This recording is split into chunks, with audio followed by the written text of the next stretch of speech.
Perkenalkan, nama saya Anissa Siti Nur Komaria dengan NPM 21106311200054. Saya dari Prodi Manajemen Pendidikan Islam, Fakultas Agama Islam, Universitas Singapura Bangsa Karawang. Di sini saya akan menjelaskan sedikit tentang pendidikan Islam.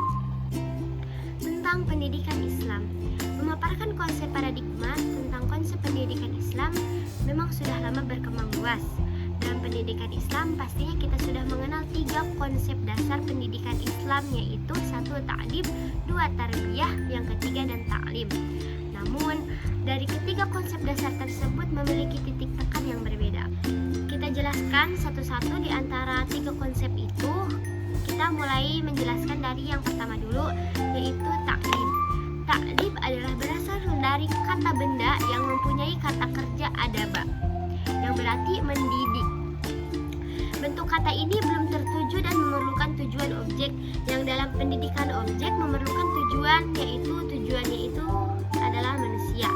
Sedangkan dalam bahasa Indonesia, kata adab diartikan sebagai santun atau sopan santun, budi pekerti, dan tata krama. Namun peradaban diartikan sebagai hasil seluruh budaya manusia, baik secara personal maupun kelompok.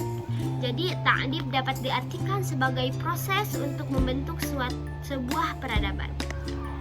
Baiklah, untuk yang kedua yaitu tabiyah. Berasal dari kata robba, yang dalam Al-Quran diartikan sebagai pencipta, memelihara, memenuhi kebutuhan, dan menyempurnakan. Artinya cakupan tabiyah ini sangat luas. Tidak hanya manusia yang akan menjadi objek, tapi juga bisa jadi alam semesta juga akan menjadi objek dari tabiyah. Allahu Rabbil Alamin adalah pernyataan bahwa Allah telah melakukan tarbiyah bagi seluruh alam semesta ini termasuk manusia. Baiklah, yang ketiga yaitu ta'lim. Ta'lim berasal dari kata allama, yang artinya proses pengajaran. Dengan menggunakan seluruh indera yang dimiliki manusia, selanjutnya direkam oleh akal atau nalar, proses Allah mengajarkan Adam menggunakan alama tertulis dalam Quran surat Al-Baqarah ayat 31 yang berbunyi, A'udzu billahi minasy syaithanir rajim. Bismillahirrahmanirrahim. Qalu subhanaka la ilma lana illa ma 'allamtana innaka antal alimul hakim. Shadaqallahul azim. Yang artinya, dan dia ajarkan kepada Adam nama-nama benda semuanya, kemudian dia perhatikan kepada para malaikat secara seraya berfirman, sebutkan kepadaku nama semua benda ini jika kamu yang benar. Dengan demikian, setelah kita memahami ketiga konsep dasar tersebut, kita dapat merumuskan sistem proses pendidikan ini.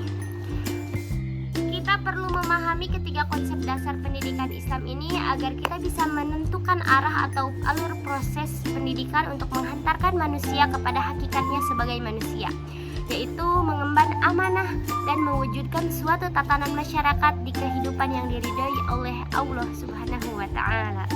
Adapun keterkaitan pendidikan Islam dengan pendidikan umum dan pendidikan agama Islam, yaitu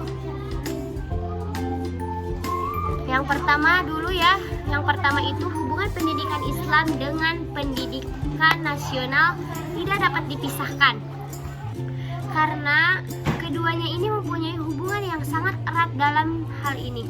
Dikaitkan dengan konsep penyusunan sistem pendidikan nasional tersebut, suatu sistem pendidikan nasional harus mementingkan masalah eksistensi manusia pada umumnya dan bangsa Indonesia khususnya dalam hubungan masa lalu, masa kini, dan kemungkinan perkembangan masa depan. Dan Dari Undang-Undang Nomor 2 Tahun 1989 beserta peraturan yang dapat menyertai penjelasan bahwa pendidikan agama Islam adalah kurikulum wajib bagi yang harus diberikan. Jika pendidikan agama Islam tidak diberikan, berarti tujuan pendidikan nasional tidak pernah mencapai secara maksimal. Karena ada sebagian siswa khususnya yang berada pada satuan pendidikan tertentu tidak dapat pendidikan agama Islam. Karena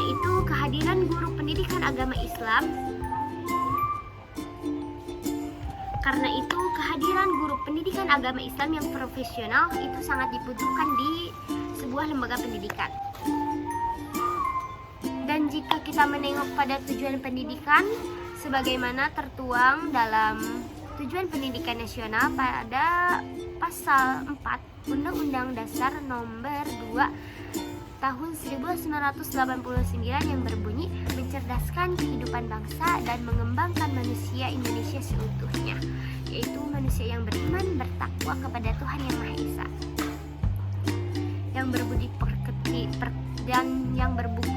yang berbudi pekerti luhur, memiliki pengetahuan dan keterampilan, kesehatan jasmani, rohani, kepribadian yang mantap dan mandiri, serta rasa tanggung jawab kepada masyarakat dan bangsa. Sedangkan tujuan pendidikan Islam adalah sebagai bimbingan terhadap pertumbuhan rohani jasmani menurut agama Islam. Dengan melihat kedua tujuan di atas, baik tujuan pendidikan nasional maupun tujuan pendidikan Islam, ada kesamaan yang ingin diwujudkan, yaitu dimensi transendental ukhrawi dan dimensi duniawi secara material. Jadi seperti mencari untuk ke akhirat dan mencari untuk dunia juga. Pendidikan Islam dan pendidikan nasional terdapat 3 segi yang dapat ditelusuri. Pertama yaitu konsep penyusunan sistem pendidikan nasional di Indonesia itu sendiri. Yang kedua, hakikat pendidikan Islam dan kehidupan beragama kaum muslimin di Indonesia. Dan untuk yang ketiga yaitu dari segi kedudukan pendidikan Islam dalam sistem pendidikan nasional. Selanjutnya yaitu orientasi dalam pendidikan Islam. Dalam pendidikan Islam itu memiliki 2 orientasi pokok, yaitu yang pertama untuk mengabdi kepada Allah Subhanahu wa taala, dan yang kedua agar memahami dirinya sendiri itu sebagai khalifah di muka bumi ini. Orientasi ini berguna untuk mendesain keyakinan anak didik agar tetap terbingkai dalam nilai-nilai dan moralitas Islam. Untuk selanjutnya, ilmu pendidikan Islam juga mempunyai ruang lingkup yang sangat luas karena di dalamnya banyak pihak yang ikut terlibat baik secara langsung maupun tidak langsung, yaitu seperti 1. Peserta didik, yang kedua guru dan pendidik, yang ketiga kurikulum, yang keempat metode, yang kelima evaluasi, dan yang keenam lingkungan.